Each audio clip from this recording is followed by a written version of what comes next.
What is going on, my guys? Nick here from Pro Wrestling Limited, bringing you the Fightful Wrestling Weekly, brought to you by Fightful.com. And let me just say, Cole, Dream, Ricochet, EC3, Lars, and Killian Dane, I'm the real North American champion. Let's let that be known now. Yikes. Joining me is a non-champion. Tim, how you doing, my guy? Oh, you don't want to see my champion belt.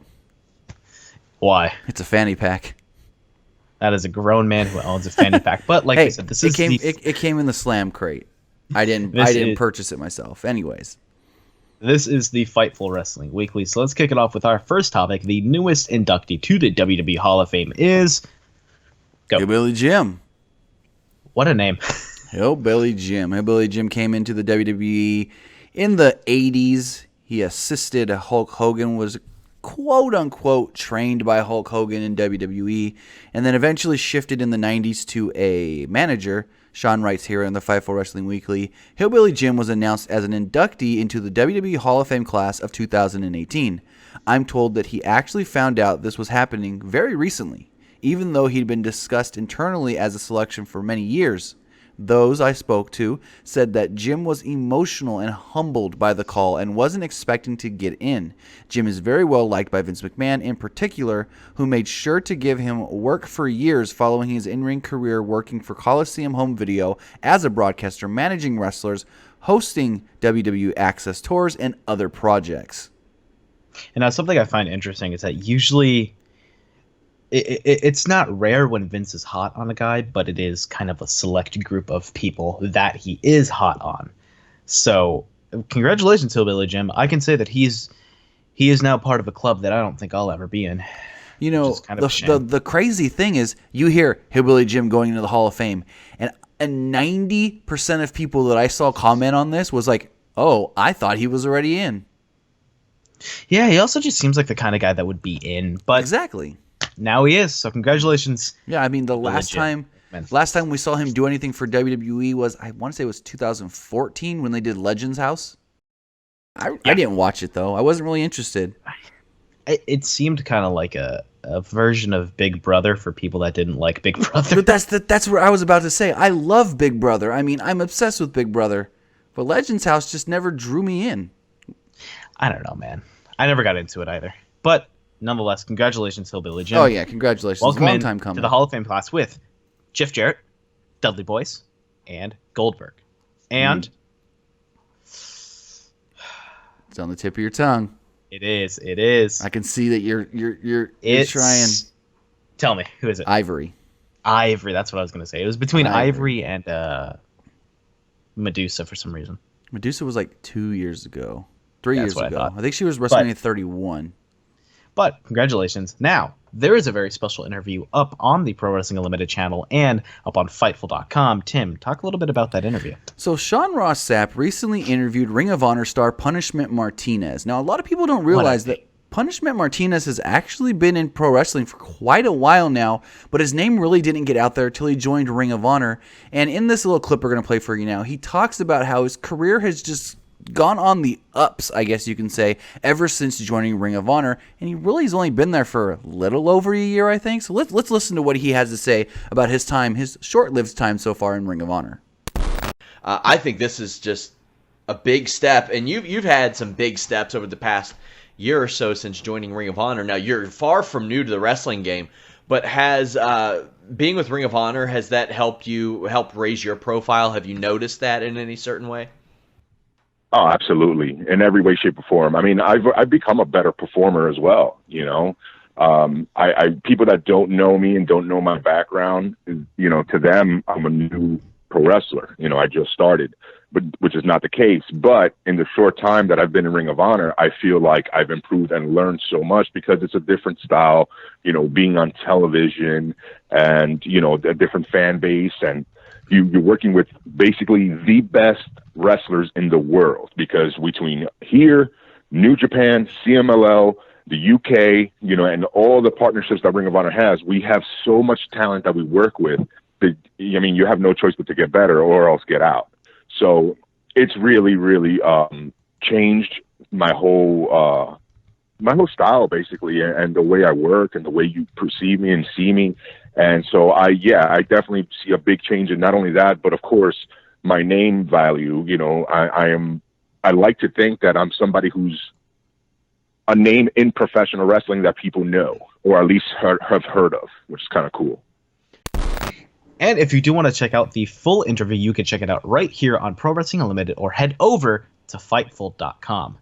Now, I'm going to name 3 names, and I want you to tell me what they have in common. Brock Lesnar, Shayna Baszler, and Ronda Rousey. What do they have in common? MMA, UFC. MMA, UFC. So, Sean writes a lot about MMA crossovers coming into pro wrestling. So why don't you talk about a little bit about what Sean wrote? All right. So Sean wrote, it's such a different place that we are in the world of pro wrestling, in that it's more socially acceptable than ever, especially by real fighters. Our own James Lynch spoke to several UFC names in recent weeks about how they felt about possibly making the jump over to pro wrestling in the future. Ashley Evans Smith, who has a unique look even to anyone in pro wrestling or MMA, she said that she's entertained the idea, but knows that it takes a physical toll. Mm-hmm. Sean also goes on to say, he also talks about how it pertains to Fabricio Werdum's claims that he's meeting with WWE this week. None of my sources in the company could confirm it, and most of them didn't know who Werdum was. Not to say he couldn't work with them, but it isn't something widely known internally. Now, what he's trying to get at there is earlier this week, Fabricio Werdum, who's heavyweight in the UFC, did tell MMA Fighting that he has an interview, or not an interview, but a meeting this week with WWE in San Diego. So it's interesting that he's telling people, oh, I got this interview, they're coming to San Diego to see me, but a lot of people backstage, like I guess people that should know, don't know. So what do you think on these MMA fighters crossing over to pro wrestling? And then I'll let you know what I think about it. Now, I think MMA style fighters crossing over to pro wrestling can be fantastic. They have a drawing ability because of that natural fighting background, not just wrestling background, but fighting background. Now, I don't know if you know this, but in the Commonwealth Games, I don't know if you know what the Commonwealth Games are. Mm-hmm. Okay. So in the Commonwealth Games, Joe Hendry is in it. Professional wrestler, right. Joe Hendry sends out a challenge to a fellow Commonwealth Games competitor, Robert Whittaker, who is the UFC middleweight champion. Now, the reason that's huge is because that's going to set that parallel between professional wrestling or MMA, which is the real thing, which is competitive. And honestly, when you look at both of them, they're both competitive. So you bring in UFC style guys, it's going to be good for both companies. It's going to have legitimate wrestling. It's going to have a lot of fun. Look at guys like Ronda Rousey, Shayna Baszler, and Brock Lesnar. Aside from Brock Lesnar, the two of them look like they're having a lot of fun doing what they're doing. Oh, yeah. So I don't see anything wrong with it. I really don't. I like it. I think it's fun. I think it brings something new to wrestling that hardcore wrestling fans don't usually see. So I think it's good, honestly. Now, here's my one thing, though. And I've seen a lot of people saying this on Twitter and whatnot. Some say that, oh, these MMA fighters are only coming to pro wrestling because they're done with their fighting career. They can't fight no more. Now they want to come and do something with quote unquote easier. I don't think that's the case. I just think, especially some of these ones that got a bigger name, it benefits both sides. If they want to come and work for a pro wrestling company, like when Josh Barnett went and worked for Impact last year. He's got a name behind him because of his stuff with UFC, his stuff with New Japan on Access. So he's got a name behind him. So he goes and works for Impact. It helps both sides. And I mean, if the MMA fighter looking to cross over is legitimately interested in coming over to pro wrestling and not just saying, "Oh, I'll jump for a payday," serious, right? And not just say, "Oh, I'll jump for a payday," then there's nothing wrong with them trying. But if they're not going to put at least 80, 75% at least in, then don't even give it a go. Don't. That's my opinion. If you're not gonna try, if you're just looking for a payday because, oh well, I don't know if this is true, but it's just like, say Conor McGregor comes in, oh, I want $1 million, and I'm just gonna half-ass it. That's not what the fans want to see. No one's going to take that seriously. No one's going to want to see that. At least when Floyd Mayweather came in and fought the Big Show at WrestleMania 24, he gave it everything he could. You can tell that he was having fun and he enjoyed it and he was trying his damnedest. And that's what we need. Another name that I want to mention, he wrestled for Impact. He was a NFL player, D'Angelo Williams. Oh, okay. I know what you're getting at. We have been seeing a lot of stars, big names, not just big in UFC and WWE and other things like that. We're seeing actors, we're seeing football players, we're seeing people take a general interest in pro wrestling because of how big it's getting, how wide it's getting. The outreach of the WWE, the outreach of Ring of Honor and New Japan Impact is incredible. As bad as Impact is, it's still on television in homes.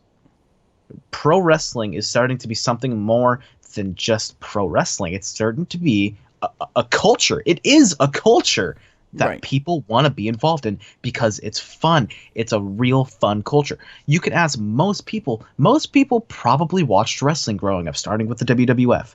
Some people nowadays are growing up watching the WWE, Ring of Honor, New Japan. Everyone at some point watched wrestling.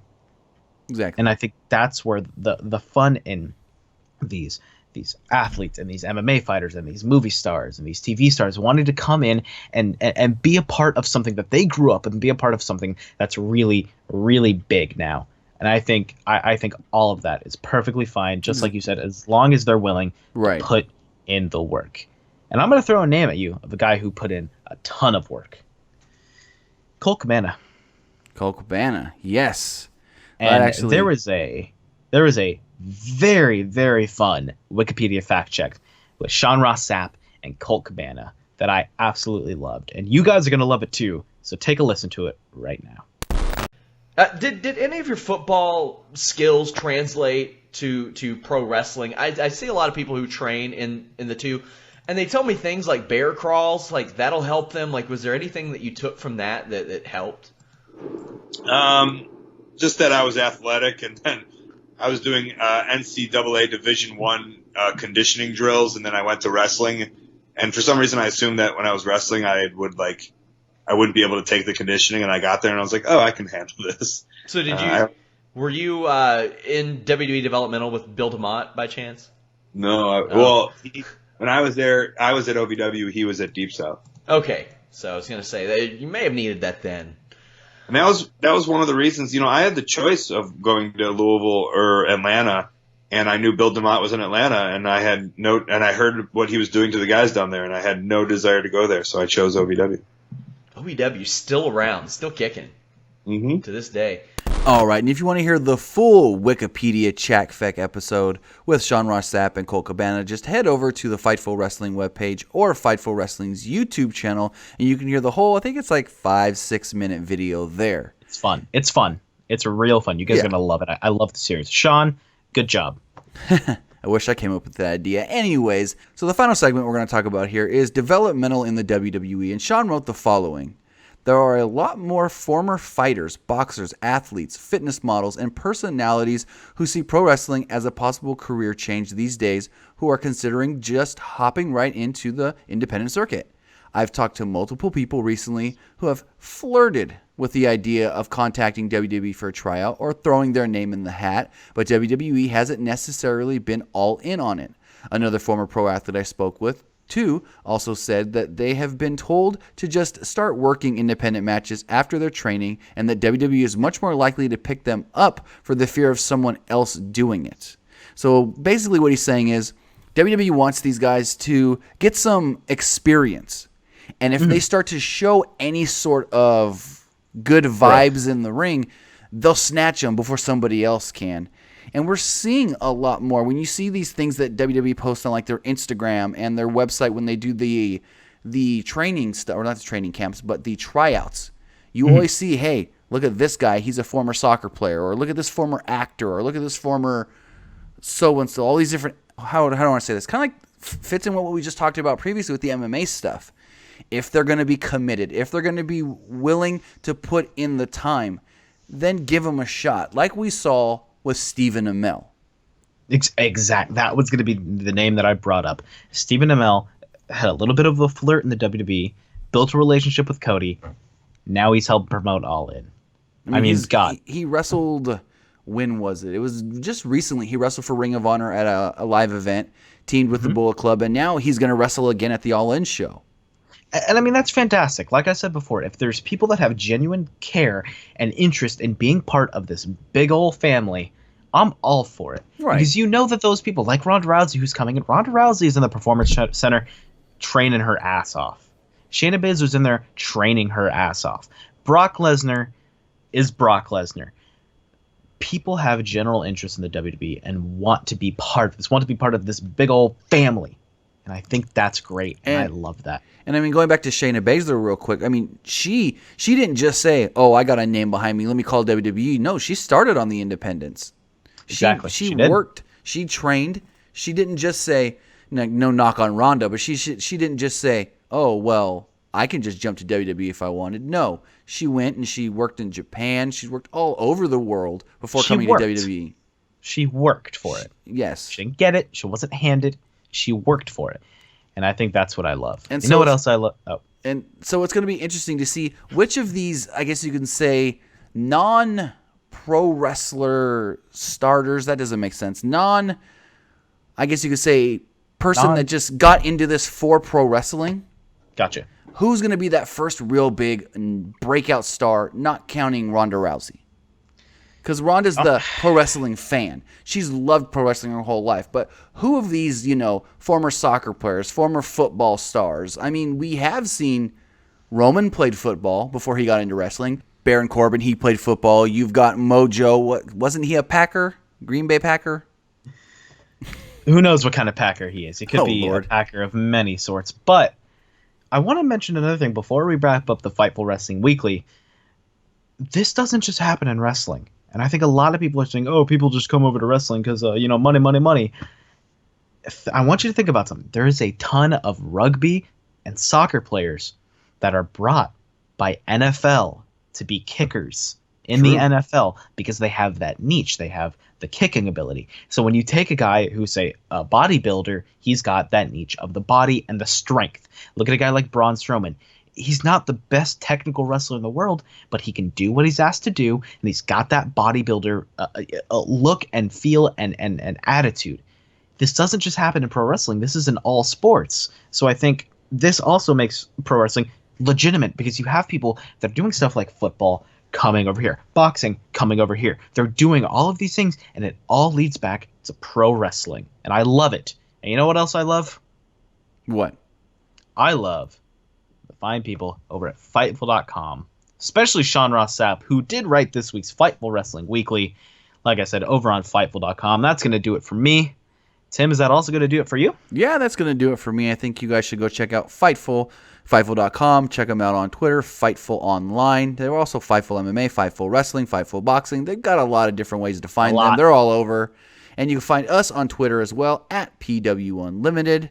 You can also find us on Facebook at Pro Wrestling. No, it's facebook.com/Pro Wrestling ULTD. And you can also search us on Instagram. Just search PW Unlimited or Pro Wrestling Unlimited. And then you can find me at Timmy Buddy on Twitter, Twitch, wherever you want to go look me up. Nick, how can they find you? And you can find me, my lovely face, on Twitter at PW_Armstrong. Thank you guys so much for tuning in. I really appreciate it. I love you guys. I love you more than Sean does. And we'll see you guys next week for the next edition of the Fightful Wrestling Weekly.